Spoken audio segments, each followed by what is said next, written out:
যে বলেছে ওর বাপের নাম যদি ঠিক থাকে বন্ধ করে দেখাবে।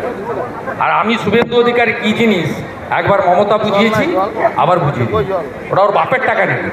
উনি 21 সালের পরেও ঘুরেছিলেন এবং উনি যার মাথায় হাত দেন তিনি কদিন আগে তেজস্বীকে আশীর্বাদ করেছেন। একদম সব ভাইপোর টেনিয়া, লাল চুল কানে দুল,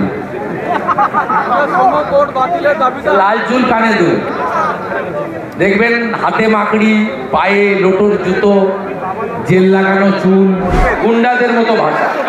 আমি প্রকাশ্য সবাই বলেছি, কোন সংবিধানকে সামনে রেখে মন্ত্রমুক্তির শপথ নেওয়া কোন জনপ্রতিনিধির মুখে এই ভাষা হতে পারে। আমি বলবো পশ্চিমবাংলার মুখ্যমন্ত্রী নিশ্চিতভাবে এই ধরনের ভাষা পশ্চিমবাংলার শান্তিপ্রিয় জনগণ গ্রহণ করবে।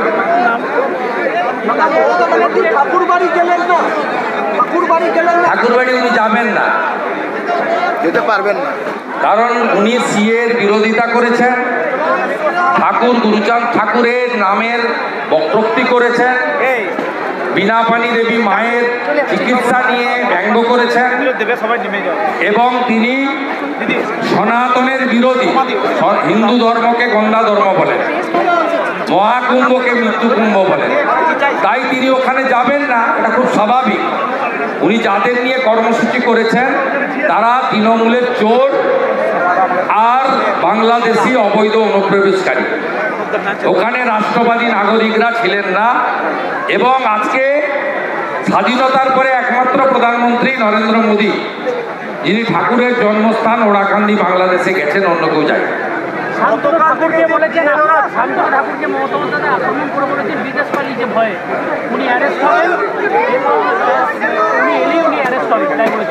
ওনার ক্ষমতা থাকলে উনি করে অ্যারেস্ট করে দেখবেন। একজন কেন্দ্রীয় মন্ত্রী, তিনি সরকারি কাজে গেছেন এবং তিনি ফিরেও এসেছেন 24 তারিখে। উনি জানেন না, উনি এরকম ব্যক্তিগত আক্রমণ করে চমকান, চমকে লাভ হবে না। আমাকেই তো চমকাতেন, কোনো দিনই প্রমাণ করতে পারেননি আমার বিরুদ্ধে। অত ওনার এসব চমকানি ধমকানি জানে। শান্তনু খুব শক্ত ছেলে, তার পরিবার অত্যন্ত শক্ত। ও জানে না আমি যেমন মন্ত্রিত্ব ছেড়ে ওনাকে চ্যালেঞ্জ করেছি, শান্তনুর বাবা মঞ্জুর কৃষ্ণ ঠাকুরকে কিন্তু উনি তাড়াননি। উনি উদ্বাস্তু কল্যাণ মন্ত্রী ছিলেন, মন্ত্রিসভা থেকে পদত্যাগ করে তিনি কিন্তু ওনাকে চ্যালেঞ্জ করে মতুয়া সমাজকে রক্ষা করার জন্য সিএ এর পক্ষে কাজ করেছেন। তো মমতা বন্দ্যোপাধ্যায় এগুলো জানেন না। উনি আজকে যেগুলো বলেছেন গুন্ডাদের মতো ভাষা, এবং এই ভাষা কোনো প্রশাসনিক কর্তৃ, রাজনৈতিক নেত্রীর মুখে মানে। উনি 21 সালের পরেও ঘুরেছিলেন এবং উনি যার মাথায় হাত দেন তিনি কদিন আগে তেজস্বীকে আশীর্বাদ করেছেন। একদম উনি অখিলেশের হয়ে প্রচারে গেছিলেন বেনারসে, কি কঠিন অবস্থা। কেউ নেবে না ওনাকে, ওনাকে ডাকে না। যিনি হিন্দু ধর্মকে গন্ধা ধর্ম বলেন, মহাকুম্ভকে মৃত্যু কুম্ভ বলেন, রাম মন্দির উদ্বোধনের দিন মিছিল করেন, পিতৃপক্ষে দুর্গা ঠাকুর উদ্বোধন করেন, মাথায় হিজাব পরে কান বের করে ফিতা কাটতে যান, তিনি যেখানেই যাবেন সনাতনীরা, রাষ্ট্রবাদীরা মুখে হারায়।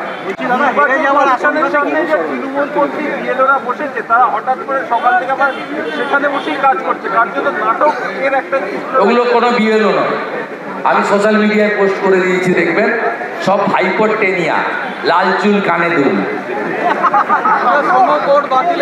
লাল চুল কানে দুল, দেখবেন হাতে মাকড়ি, পায়ে লোটোর জুতো, জেল লাগানো চুল, হাতে 2-3টে আইফোন, চোর, সব ডাকাত, বালি চোর, কয়লা চোর, ভেটারের চোর।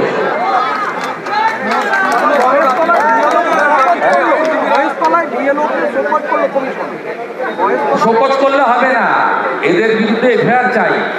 বিহারে 432 জনের নামে এফআইআর হয়েছে, 52 জন জেলে আছে। এই সামান্য সংখ্যক বিএলও অধিকাংশ বিএলওই নিষ্ঠার সঙ্গে কাজ করছেন। এবং আপনাদের বলি, সকাল থেকে আপনারা প্রচার করছেন অনেকেই যে 10 লক্ষ নাম বাদ গেছে বলেছে ইলেকশন কমিশন, সেটা বলেনি। পশ্চিমবঙ্গে মোট ভোটার হচ্ছে 7,66,00,000। ফর্ম ডিস্ট্রিবিউটেড হয়েছে 5,20,00,000। ডিজিটাইজেশন হয়েছে 4,60,00,000। ভুয়া মৃত ইতিমধ্যে চিহ্নিত হয়েছে 13 লক্ষ।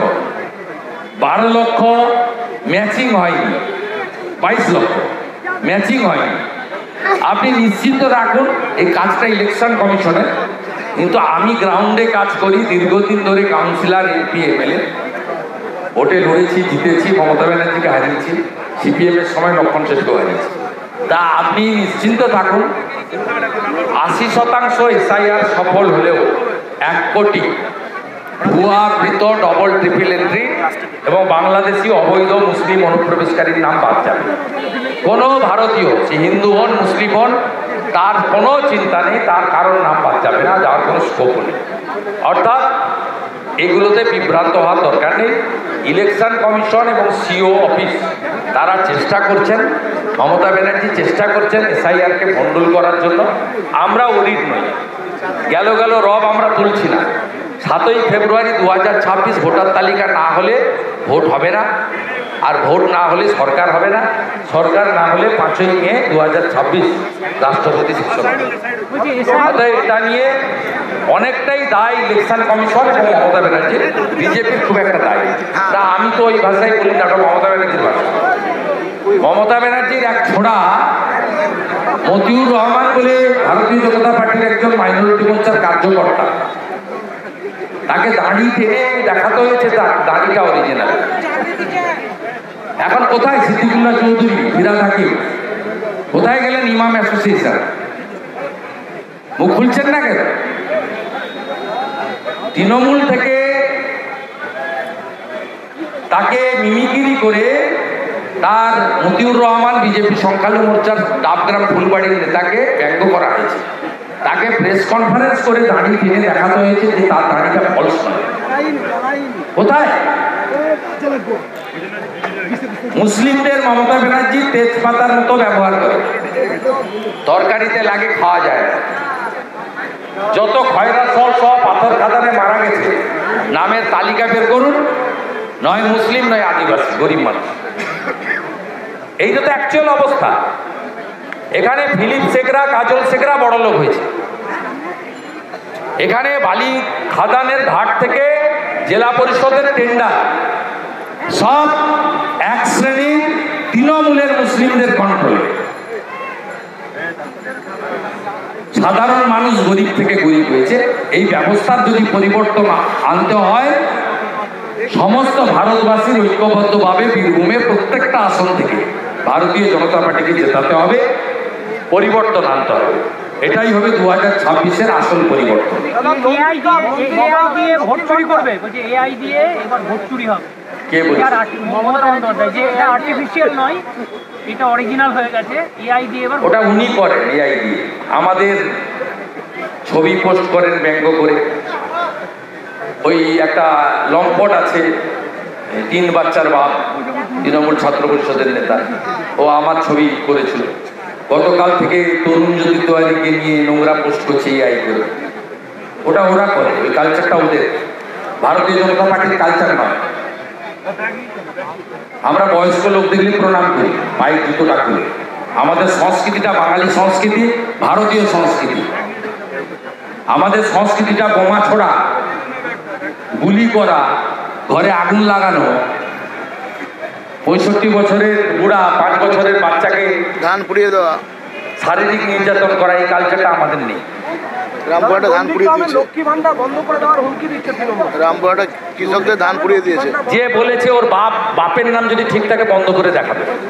আর আমি শুভেন্দু অধিকারী কি জিনিস একবার মমতা বুঝিয়েছি, আবার বুঝিয়ে ওটা ওর বাপের টাকা নেই, সরকারের টাকা। বন্ধ করে দেখবেন, ওর যদি বাপের নাম ঠিক থাকে বন্ধ করবেন, আমি বলে দিলাম।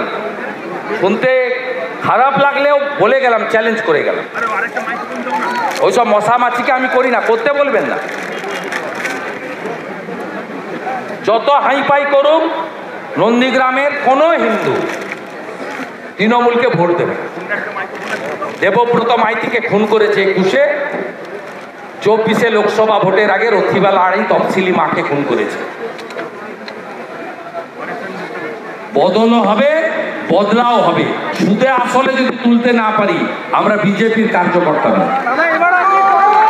আমাদের ভিডিও ভালো লাগলে লাইক এবং শেয়ার করুন। কমেন্ট সেকশনে গিয়ে জানান আপনাদের মতামত। আরও ভিডিও পেতে আমাদের চ্যানেল সাবস্ক্রাইব করুন এবং প্রতি মুহূর্তে খবরের আপডেট পেতে প্রেস করুন বেল আইকন।